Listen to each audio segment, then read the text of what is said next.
మీ పిల్లల బంగారు భవిష్యత్తు కోసం ఫ్యూచర్ స్పార్క్ ఇంటర్నేషనల్ స్కూల్లో జాయిన్ చేయండి. నమస్తే రమగారు. నమస్తే జయ.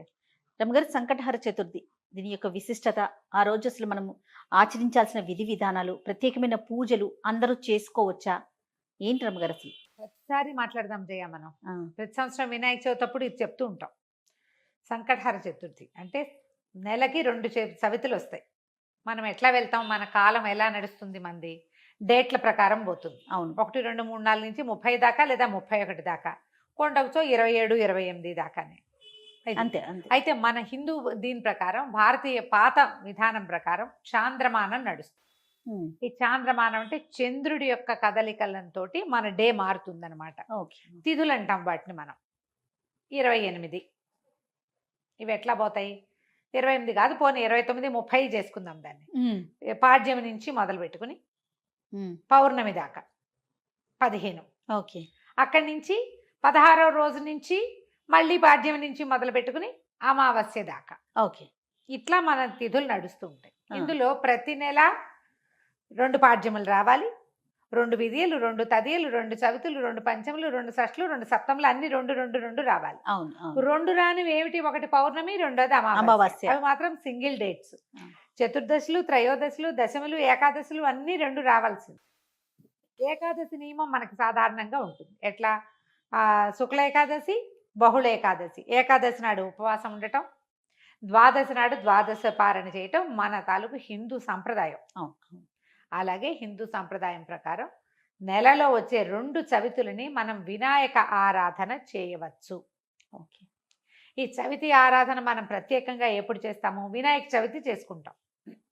ఒక శుక్ల చవితి సంవత్సరంలో ఒక్కసారి వినాయక శుద్ధ చవితి నాడు, అది మన భాద్రపద శుద్ధ చవితి నాడు వినాయక వ్రతకల్పం చేసుకుంటాం. వినాయకుడి పుట్టినరోజని, ఆ రోజునే ఆయనకి గణాధిపత్యం లభించిందని, వాళ్ళు ఆయన్ని పూజిస్తే అన్ని విఘ్నాలు తొలగిపోతాయని గణాధ్యక్షుడని ఆయన్ని కొలుచుకుంటాం. అలాగే ప్రతి నెల వచ్చేటువంటి కృష్ణ చవితి నాడు, బహుళ చవితి నాడు వినాయక ఆరాధన చేస్తే సమస్త విఘ్నాలు తొలగిపోతాయి అనేది ఒక ప్రత్యేకమైన నియమంగా చెప్తారు. ఓకే. ఈ నియమాన్ని మనకంటే ఎక్కువగా తమిళులు పాటించేవారు. వాళ్ళు ఎక్కువ పాటిస్తారు.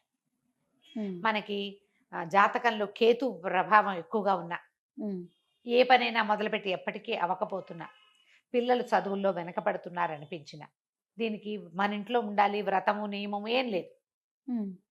పెద్దవాళ్ళు చెప్పిందే చెయ్యాలి, మన ఇంట్లో లేకపోతే చేయకూడదు, అలాంటిది ఉండదు. సార్వజనీయమైన వ్యవహారం, ఎవరైనా చేసుకోవచ్చు. మనమే ప్రాబ్లమ్స్లో ఇరుక్కుంటున్నాం. ఏ పనైనా మొదలు పెడితే అవటం లేదు, అన్ని అడ్డంకులే దానికి. ఓకే. వ్యాపారాలకి, చదువులకి, ఇంట్లో ఏదైనా వస్తువులు తరచుగా పాడైపోవటం, ఇది కూడా జ్ఞాపకం పెట్టుకోండి. మిక్సీ రిపేర్ చేయిస్తావు, వెట్ గ్రైండర్ పడుకుంటుంది. దానికి ఏదో చేయిస్తావు, వాషింగ్ మెషిన్ ప్రాబ్లం వస్తుంది, అది అయిపోయింది, సూయింగ్ మెషిన్ పడుకుంటుంది. ఇట్లా రిపేర్లు చేస్తూ ఉన్న వాళ్ళు ఉంటారు చూడు. నేను కూడా ఉన్నా ఆ లిస్ట్ లో. అవునండి. నేను ఒకటి రిపేర్ చేస్తే ఇంకోటి వస్తుంది. ఒకటి మొదలు పెడితే పాపం లిస్ట్ వస్తుంది, వస్తూనే ఉంటుంది. మా వాళ్ళ ఇంట్లో ఎక్కిరిస్తున్నారు, ఒకటి రిపేర్ చేయకుండా ఉంచుకుంటే అది ఒకటే ఉంటుంది నీకని. అట్లా ఒకటి వస్తుంది. ఏమీ లేవనుకో, మెళ్ళ పెట్టుకుంటే నల్ల పసలు కొలిసేనే టిక్కని విరుగుతుంది, ఆ పస విరిగిపోతుంది. నిజంగా నిజం రమ్మ గారు. చెవిదుద్దులు సీలలు విరిగిపోతాయి. కొంతమంది జాతకాలు ఉంటాయి చూడండి, ఒక వరుసగా వస్తాయి, ఆగితే మళ్ళీ ఆగిపోతాయి. 2 సార్లు 2 బంగారపు వస్తువులు అయినాయి. ఓ వారం ఏమో ఒక 15 రోజుల్లో ఒక మొదటి ఫోర్ట్నైట్ లో చెవిదుద్దు సీల బిళ్ళ విరిగి చేతిలోకి వచ్చింది, పొల్లేమో ఆ గొట్టంలో ఉండిపోయింది. ఇదేమిట్రా ఇలా అయింది, దీన్ని చేయించాలి అనుకుంటున్నా. సరిగ్గా 15 days తిరగగానే చిన్న గొలుసు ఒకటి పెట్టుకుంటాను నేను, హుక్ దగ్గర విరిగింది. దాన్ని రిపేర్ చేయించా, చెవిది ఈ గొలుసు విరిగింది. గొలుసు ఇంకా రిపేర్ చేయించలేదు, ఉంచారు. మళ్ళీ ఇంకోటి వస్తుందని. నెక్లెస్లు అవి లింకులు ఊడిపోతే ఏం చేస్తాను, అలా అనిపిస్తుంది నాకు. ఇలాంటి వాళ్ళు వీళ్ళందరూ సంకటహర చతుర్థి చేసుకోవచ్చు. సంకటహర చతుర్థి చేసుకుంటే బిజినెస్లో ఇబ్బందులు, చదువుల్లో ఇబ్బందులు, చిన్న చిన్న ప్రమాదాలు, ఇళ్లలో ఏ పని అనుకున్నా అవకపోటాలు, వీటన్నిటికీ సమాధానంగా ఉంటుంది. జాతకాల్లో అయితే మాత్రం కేతువు తాలూకు ప్రభావం ఉన్నప్పుడు, కేతువుతోటి ఇబ్బందులు పడుతున్నప్పుడు, గ్రహస్థితుల్లో కేతు ఉన్నప్పుడు కూడా మనం ఇది చేయమని చెప్తారు. ఏదైనా ఇంటి ప్రయత్నం చేస్తున్నప్పుడు ఆగిపోతుంది, అప్పుడు కొన్ని వారాలు మొక్కుకుని మనం కొన్ని నెలల పాటు చవితులు చేసుకోవచ్చు. ఈ చవితి చేసుకోవడానికి పెద్ద విశేషమైన చేత ఏమీ లేదు. సింపుల్ వినాయక పూజ. ఓకే. దీనికల్లా పగలు ఉపవాసం, చుక్కలు కనపడ్డాక భోజనం.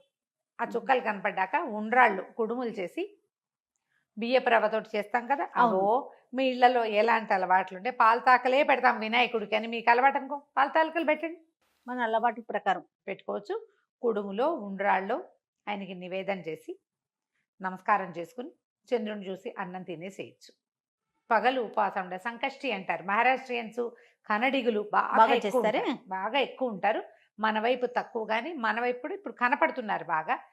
నాకు కూడా అలవాటు ఉంది, నేను చేస్తాం. అంటే కమ్యూనిటీ వైజ్ గా చేస్తారా రమ్మగారు? అలా ఏం ఉండదమ్మా, అలా ఎవరైనా ఇది ఓ పెద్ద పూజా హడావిడి ఏం లేదు కదా. అది ఏకాదశిలానే, ఏకాదశి లాగానే, కాకపోతే మనం వినాయకుడికి కొలుస్తాం. ఇది సంకటహార చతుర్థి. మనకి కష్టాలు ఇబ్బందులు ఉన్నప్పుడు రుణ విమోచన గణపతి స్తోత్రం అని ఒక ప్రత్యేక స్తోత్రం ఉంది. ప్రణమ్య శిరసాదేవం గౌరీపుత్రం వినాయకం ఇలా స్టార్ట్ అవుతుంది.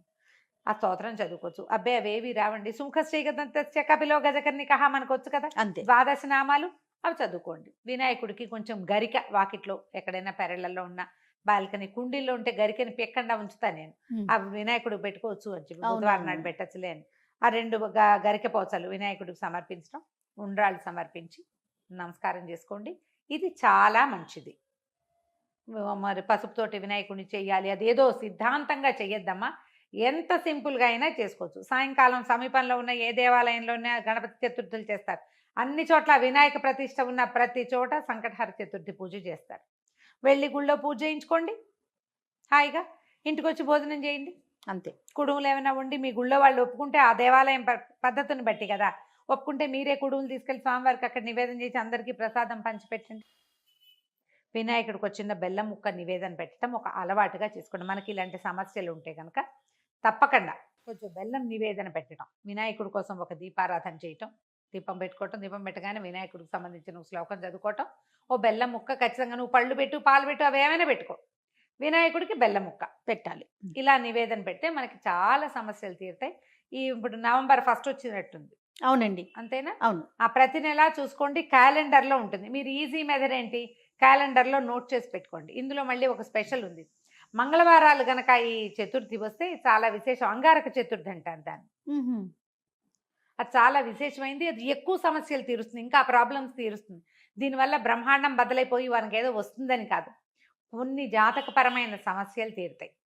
ఏ పనులు కానప్పుడు మనకు ఒక శాంతిగా ఉంటే చికాకు తగ్గినా చాలు కదా అమ్మగారు. ఏదో వచ్చి మీద పడక్కర్లేదు. జస్ట్ మనకు ఉన్న ఆ చికాకు, ఆ బాధ, మనసు శాంతిగా ఉంటే అదే చాలు. అంతకంటే ఆటోమేటిక్ గా సమస్యలు పరిష్కారం అవుతాయి. అవును, అలా చేసుకోవచ్చు. మంగళవారం చతుర్థి వచ్చింది అనుకో, ఇంకా కంఫర్టబుల్ గా ఉంటుంది. ఒక 40 చేయొచ్చు, ఇవి 40 చేయొచ్చు, 21 చేయొచ్చు, 5 నేను 7 లెక్క పెట్టుకుని కూడా చేస్తా. ప్రతి నెల సంకటహర చతుర్థి నాడు పొద్దున్నే మా అక్కయ్య నేను ఒకళ్ళు గుర్తు చేసుకుంటాం ఇవాళ చతుర్థి అని. ఓకే, జ్ఞాపకం చేసుకుని మా ఇద్దరికి అలవాటు ఉంది. నాకు కొంచెం వినాయక ఇవి కూడా ఎక్కువ కదా, ఎక్కువ శ్లోకాలు చదువుకుంటాను. నేను చిన్నప్పుడు చదువుకున్న తొండమున ఏకదంతమును కూడా చదువుతారు రోజు. నేను నాకు అది అలవాటు.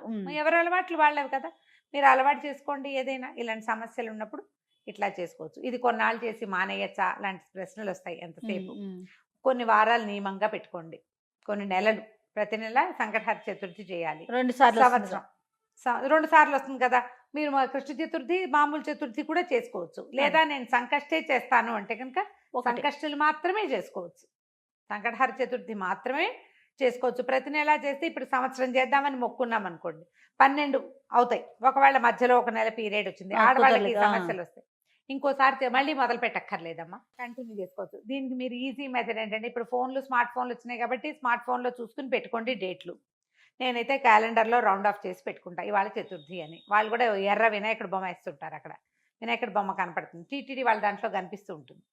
సో గుర్తుపెట్టుకుని ఆ రోజున మీరు చేయవలసింది ఏంటి, వినాయకుడికి సంబంధించిన స్తోత్రం చదువుకోవటం, 2 గరిక పోచలు తెచ్చి వినాయకుడికి సమర్పించడం, కొంచెం కుడుములో ఏవైనా నివేదన చేయటం, పగలు ఉపవసించి చంద్రుడు కనపడ్డాక దండం పెట్టుకుని భోజనం చేయటం చేసి చూడండి. మీకు చాలా ఇబ్బందులు తొలుగుతాయి. పెద్ద విశేషంగా ఏదో మాత్రం కాదు, మంచిది. మీకు ప్రధానమైనది ఏంటంటే ఇబ్బందులు తొలుగుతున్నట్టు కనపడుతుంది కానీ. అది రైట్ అమ్మగారు. నమస్తే. నమస్తే. సుమన్ టీవీలో మీ పర్సనల్ అండ్ బిజినెస్ ప్రమోషన్స్ కోసం కింది నెంబర్కి కాంటాక్ట్ చేయండి.